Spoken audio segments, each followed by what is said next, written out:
මේ කාලේ පොහොර ගොඩක් මිල අධිකයි. ඉතින් ඔයගොල්ලෝගේ වත්තේම නොමිලේ කොම්පෝස්ට් හදා ගන්න තියෙනවා නම් මේක මොන තරම් දෙයක්ද? මම අද ඔයගොල්ලෝන්ට නොමිලේ කොම්පෝස්ට් හදා ගන්න ආකාරය ගැන තමයි කියලා දෙන්න බලාපොරොත්තු වෙන්නේ. මේ තියෙන කොකෝරින් ශ්‍රී ලංකා ආයතනයෙන් හඳුන්වා දෙන wood chipper machine එක.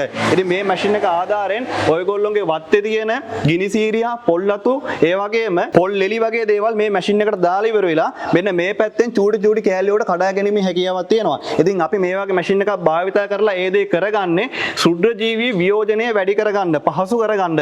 ඊට පස්සේ අපි මේ චූටි කෑලි වලට කඩාගත්ත ඒවා ටික මාසයක් විතර තියාගත්තට පස්සේ අපිට කොම්පෝස්ට් නිෂ්පාදනය කරගැනීමේ හැකියාවක් තියෙනවා. ඉතින් මේ වගේ machine එකක් භාවිත කරලා ඉවරලා ඔයගොල්ලෝගේ වත්තේ තියෙන සියලුම පොල් පැල ඒ වගේම අනෙකුත් පැල වලට මේක ඔයගොල්ලෝන්ට යොදන්න පුළුවන් කොම්පෝස්ට් ද්‍රව්‍යයක් විදිහට. ඉතින් මේ machine එක කරන්ට් එක නැති කෙනෙකුට උනත් පහසුවෙන් වැඩ කරන්න පුළුවන් ඩීසල් එන්ජින් එකක් තමයි ඇවිල්ලා තියෙන්නේ හෝස් පවර් 7.5 කියන. ඉතින් මේ machine එක වත්තේ ඕනම තැනකට මූව් කරගැනීමේ හැකියාවක් තියෙනවා. ඉතින් මේ වගේ machine එකක් ගන්න බලාපොරොත්තු වෙන කෙනෙක් 077යි 360යි 9028ට කතා කරලා machine එකක් වෙන් කරගැනීමේ හැකියාවක් තියෙනවා.